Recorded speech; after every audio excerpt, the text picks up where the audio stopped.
Hello, my name is Rich Howard, owner of Architectural Builder Supply, and this video is to talk about the relationship between a rough opening and the outside of a frame and the nominal door size and the actual door size.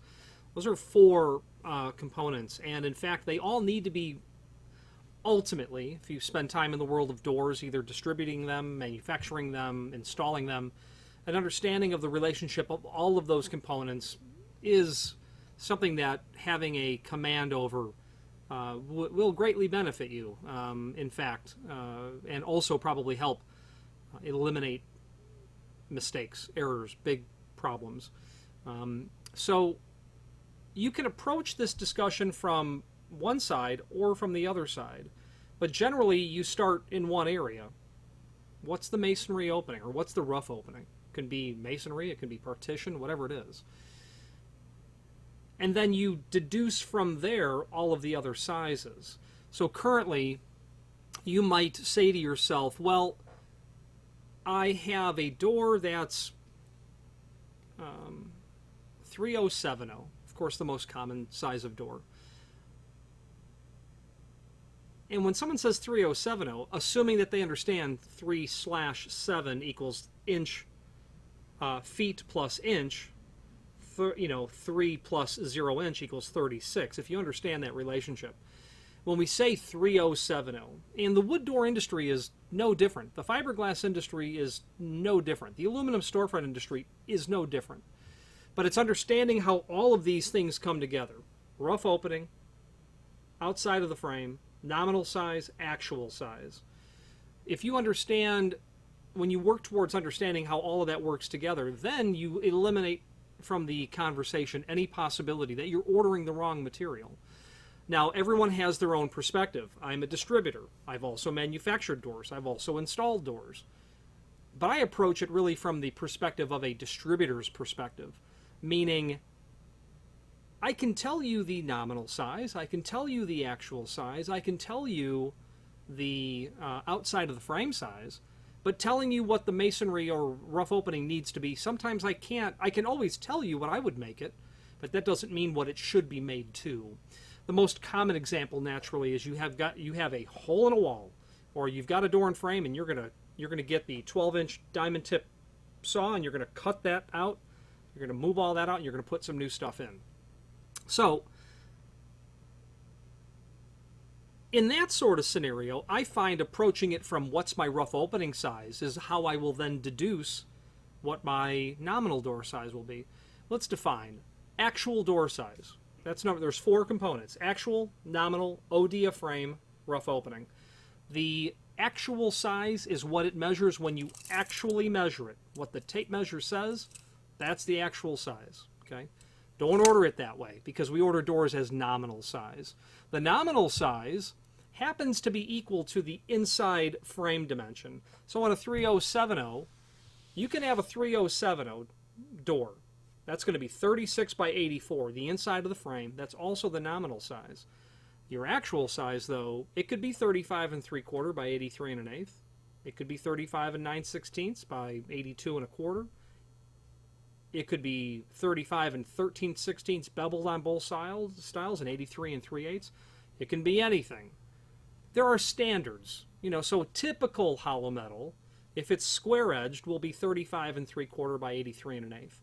That's the actual size. Now, what the actual size is something to be concerned with, is something to know, because it will be related to the compatibility of the hardware that you're applying. What I mean to say is this: if you are doing doors with concealed or full mortise, concealed continuous hinges, and they're 3070s, yeah, you need to know that the actual size needs to be made to accommodate that hinge. Another example, 3070. Your client wants 1/4-inch thresholds. Okay, you should probably consider running the door longer than 83 1/8 to 83 3/8 to accommodate the fact that the thresholds will be smaller. So understanding the relationship between nominal size and actual size is really important, but life starts out as the nominal size. Okay, in our example, 3070, it could be 6'8 by 9'0. It could be any size. Doesn't matter. The nominal size is what we work from when we are talking about ordering the door. What size door do you need? Someone's not going to say 35 3/4 by 83 1/8. They could, but they're going to say 3070. So we start with the nominal size. Working towards actual size, it's important to know what is the standard actual size that's going to be in play given the conventions of the platform that you're working in. You're dealing with standard hollow metal, you're dealing with aluminum storefront, you're dealing with residential pre-hungs. Knowing the net size of the door is really nice. In most instances, you really don't care what the net size is because it doesn't matter. There's nothing extraneous on the opening that's making you focus on, I'm doing center hung pivots, or I'm doing bomber double acting hinges in a cased opening frame. What do I have to undersize? Maybe marginally oversize. What do I have to do based on what I'm applying to the door itself to give me the room necessary for it to work correctly? So I can't, every industry has their own standard conventions. The hollow metal industry is no different. Nominal size is where we're going to start with. Okay, you can then determine what is your actual size by speaking to the manufacturer or measuring a door, and then determining in your head, well, why is it that way? Well, standard hollow metal, if it's square edge, you're going to need 1/8 of an inch on either side of the opening, just so that the door in a square edge can open. Okay, any smaller than that, and it's going to hit. 83 1/8 is a nice height because it'll give you 1/8 of an inch at the top and then 3/4 at the bottom. Very typical, very common. Nice 1/2 inch threshold, door sweep, you're in business. Running it longer than 3/4 inch, running the door longer in a smaller undercut gets to a point where when you open that door to 90 degrees and it might hit the ground. So 3/4 inch undercut is just a good happy medium. It can be anything you want. It can be longer, it can be shorter. The constraints of that particular opening will dictate what the net size is compared to the nominal size, the order size. Now, the third component is, what's the OD of the frame? Well, that's easy. Just measure the OD of the frame. If it's a 3070 and you're using 2-inch jams, and a 2-inch header, you know that you're 40 by 86. Great. That's probably a really important dimension. Because when you get to the rough opening, now you have to think to yourself, okay, what is the limiting factor? What are we really, really waiting for? What are we really, really needing to cue off of first to make sure that it's packaged and made the way to fit the opening? So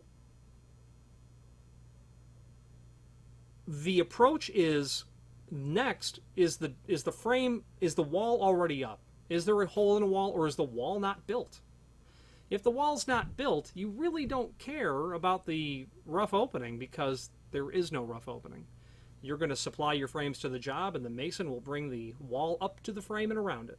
The only thing you might want to consider if you're doing 7.0 doors and block construction, you'll want to certainly, if they don't ask for 4-inch heads, you will probably very much want to ask, do you want 4-inch heads? Because if you took the height of cement block, typical 8-inch block, it would be even at 88 inch. 3070 with a 4-inch header would be 84 for nominal, plus a standard 2-inch head. No, make that 4-inch head, you get to 86. I've had masons order frames. They said, I need 3070s, and that's what you send. Why didn't you give me 4-inch heads? Well, because you didn't ask for them. Well, you know I'm a mason. Okay, fine. I'm not clairvoyant. But be mindful that if you're doing masonry, think 4-inch heads. And if you're doing a 6/8 door, say to them, are you sure you want 6/8? Because that's 82. With a 2-inch head, that's 80. That's 82 with a 2-inch head. There ain't no way to get that to 80 or 88. So are you sure you don't want 7.0 with a 4-inch head? So if the wall's not up, you kind of don't care about the masonry opening or the rough opening. Because rough opening can still apply. We're not even talking about knockdown drywall frames, but the logic will still apply. Now let's switch to the screen view so we can better illustrate a relationship between outside of frame and rough opening. Now the relationship also continues in this regard. Let's say that we do have an existing opening. This is just 8-inch block, and we have our door.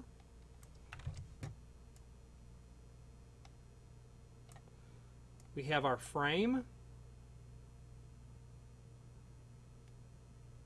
What we don't have is an artist, so I apologize. Okay? That door is going to fit inside that frame. So we have a actual, we have a nominal, right? That's 1, that's 2. We have an O, and we're just dealing with the width. That's 3. We have an outside of the frame, and then number 4 is going to be, how big is that opening to the other side? That's number 4. What is our rough opening? Here's our frame.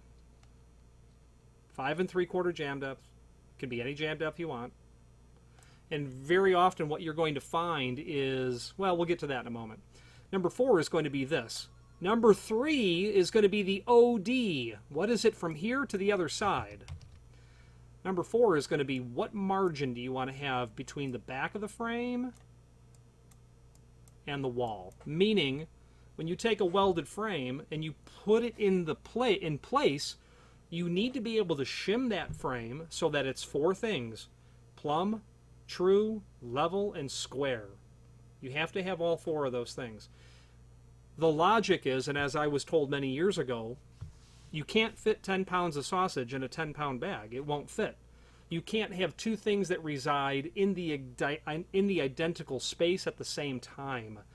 So if you have a 40-inch rough opening and the OD or your frame is 40-inch, it's not going to fit.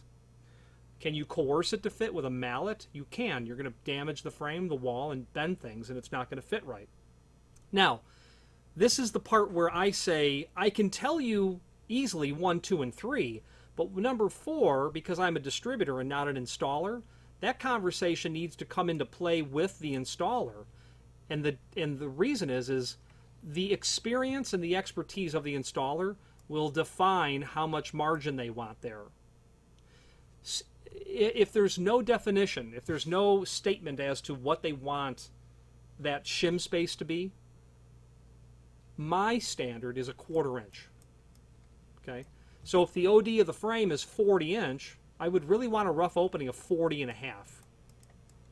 That's what I would want. That'll give you a 1/4 inch here. It'll give you a 1/4 inch on the other side. You can shim it. It'll be true, plumb, level, and square. The same logic at the header. I would allow a 1/4 inch here. Okay?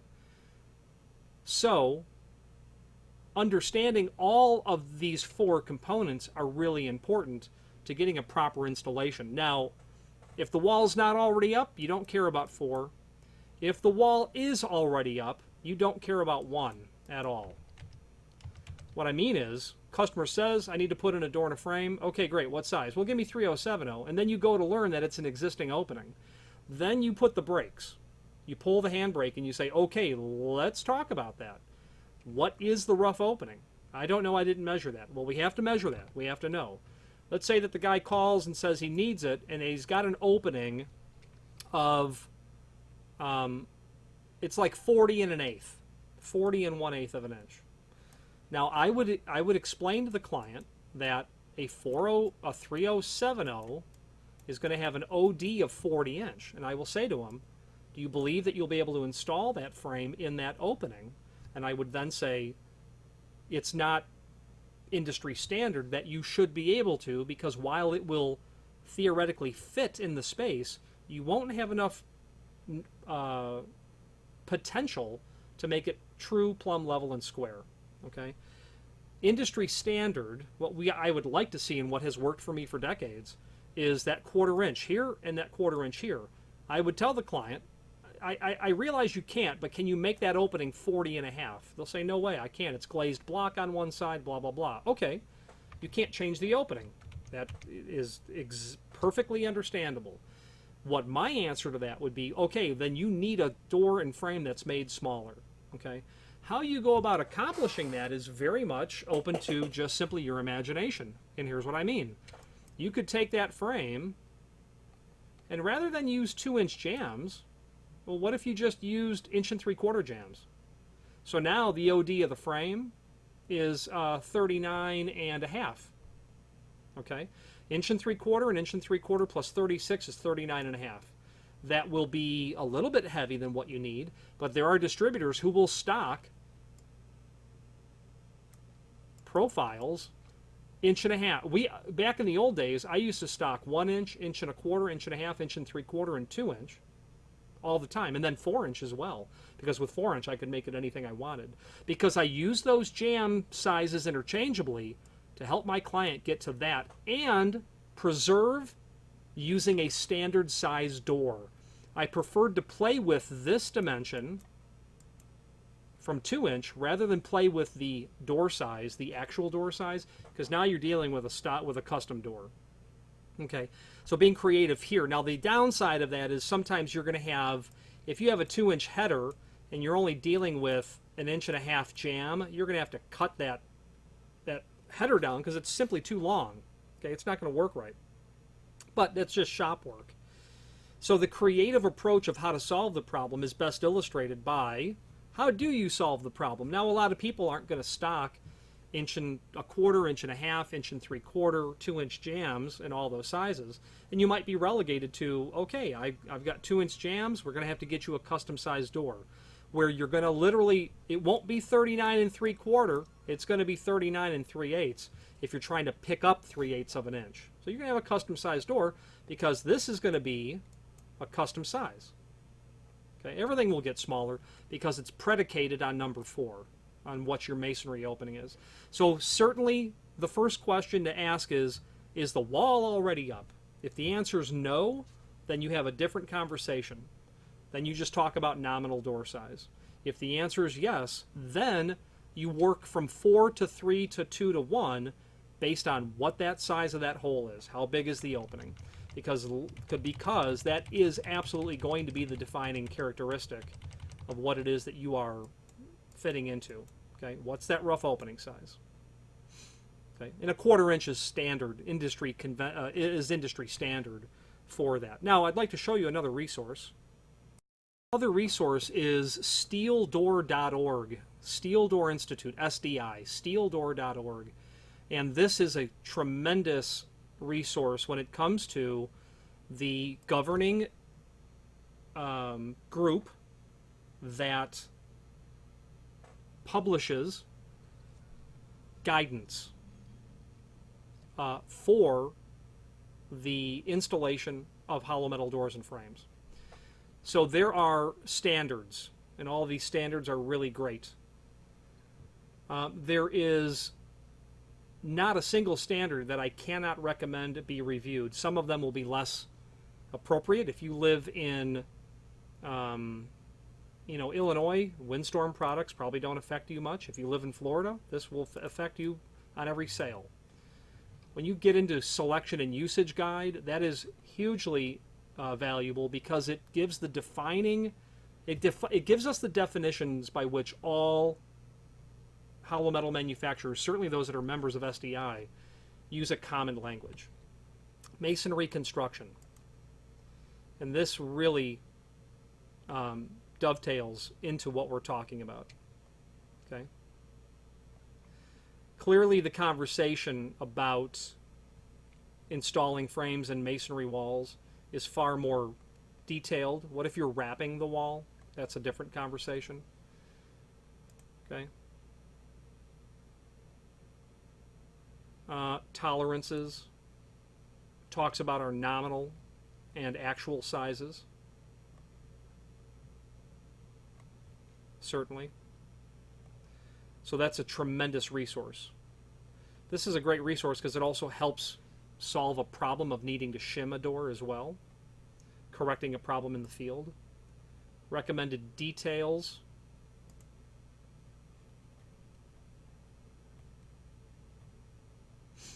Another irreplaceable document, defines the different anchor types, and all of this has to come into play when you're having that conversation with your installer, who comes to us as the expert when it comes to the material of what we're installing and how it has to be installed. And that's very great that we're looked at as experts. You might also say, listen, I don't make a living as a mason, so you got to tell me what you want. You're the expert there.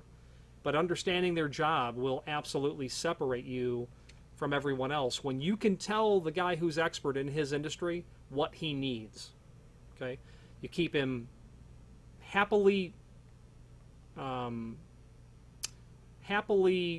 satiated, doesn't have to think about it too much, knows that you've got it under control, that sort of stuff. Having it under control will come from, talking about these documents. I don't recall if I opened tolerances. Yeah, sure did. Fire rated, obviously important. Maintenance, that's a great one as well. I like to include some of these documents with a submittal set with paperwork, so that, hey, why is this door not installed correctly? Well, if you review the documentation provided, you could see that, like installation troubleshooting. That's basically an irreplaceable document, installation troubleshooting. This needs to be understood by all parties involved. Okay. Anyway, getting a little further away from the original conversation of how we define these opening sizes, let's wrap up this video on camera. Now, certainly what you don't want to do is get yourself into a situation where you're not in total command of everything that's happening. Fully understand each step. Stop and ask questions. And, back in the old days when we distributed Kiwani hollow metal doors, I knew the head of technical support there on a very first-name basis. Being able to leverage relationships with those experts in the field is beyond priceless, because there's always something new to learn. There's always a new perspective. Other people that you might talk to in the industry will have had different experiences that will have taught them different ways. The School of Hard Knocks is something that we are all attending on a daily basis. In learning the best way to go about handling how to fit a door and frame into an opening, or how to get a door and frame set up so that the client is happily satiated and not having to think about it, is indeed our role. But it does boil down to understanding actual size, nominal size, frame outside dimension, and rough opening size, and how you might concoct a solution using the ability to tweak all of those components to benefit the client's interests.